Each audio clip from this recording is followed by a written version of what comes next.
Good afternoon, and this is apparently 2 for 1 Monday, and I'm responding now to the Stephen Crane's Open Boat and Naturalism discussion board. Hey, I really enjoyed this one. What a challenge not to repeat ideas when the scope of this particular discussion was a little more narrow even than the last. I will say that the story's pretty long and you had a lot of great examples to work with. I really enjoyed this. I just want to point out a few things that are absolutely on the mark. Um, Joey jumped right in and got the first response, and Susie kind of said, "Thanks a lot for taking the answer." But as we saw, it wasn't the only answer. But Joey noted how man battling against forces of nature is one of the characteristics of naturalism, and clearly, that's what's happening in this story. But Susie talked about comparison to animals, how human beings are sort of reduced and to beasts, so to speak. Cindy brings this point up very well too. And beasts, the animalistic nature of man has to come out in order to survive in these situations. And and Susie pointed out the various comparisons to animals that were brought out in the story.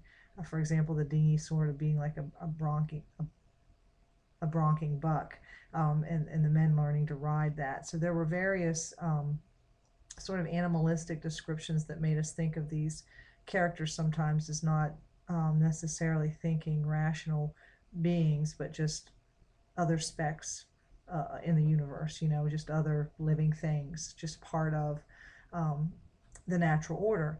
And that is one thing that naturalist writing tends to be like. Human beings are nothing special, they're just some other force, other thing in nature. So that was good. I loved Kathy Pitts' point that she brought out about how nature is uncaring. The example she gives is an interesting one about the bird flying around the captain's head. It's like that bird doesn't care that these men are fighting for their lives. That bird's just flying around the captain's head. And that is definitely a characteristic of naturalism. Nature is indifferent. It's not good or bad. It just is.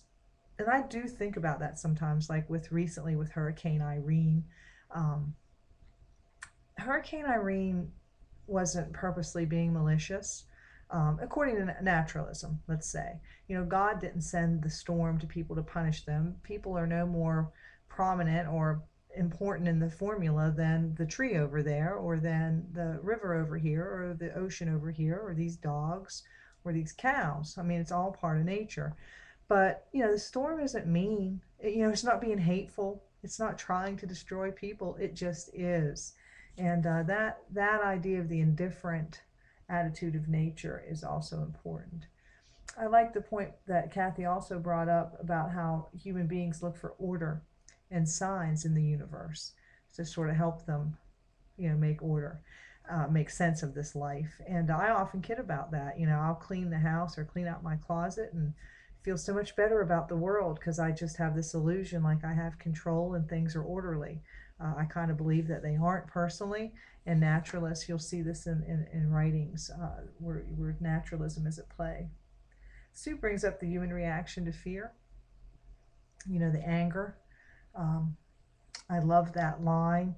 Let me pull that up real quickly. That line, I think about Captain Dan in Forrest Gump, where he's on top of the ship in the storm saying, "Come on and get me, God," type thing. I mean, it's the same kind of attitude. Um, and I'm trying to bring up that quotation. And if this old ninny woman Fate cannot do better than this, she should be deprived of the management of men's fortunes.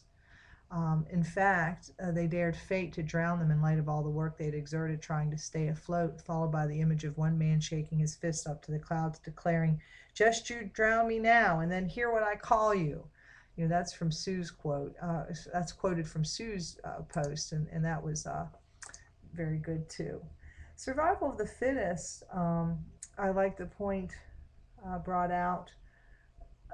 Not necessarily the most muscular. It might be the one who thinks more clearly. So the oiler, who you might expect to have survived, is the only one who didn't survive, and maybe he wasn't planning things or reacting in a way that was appropriate. I like Linda's idea. I like how she brought out how the characters respond to their environment as opposed to acting on it.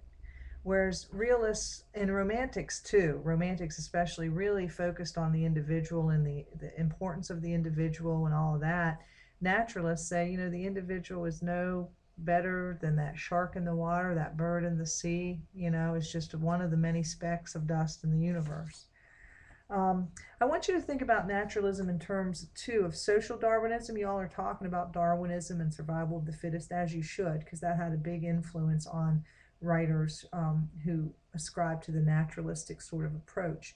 But think about social Darwinism as well, so that we could take people and put them in a really poor tenement in New York, and maybe we could see some of these same issues at play where people are almost like animals. It's survival of the fittest. There's a pecking order.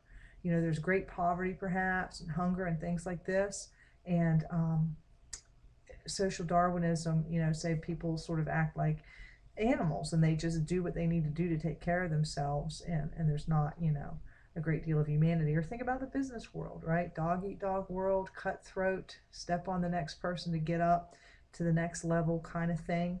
That's also a branch of naturalism and the idea of social Darwinism, and you see some of that as well. But that was a great discussion board. That was a lot of fun, great examples. I've reopened it for your review. It's a great review of naturalism as seen in Stephen Crane's The Open Boat. Great job, and I'll talk with you later.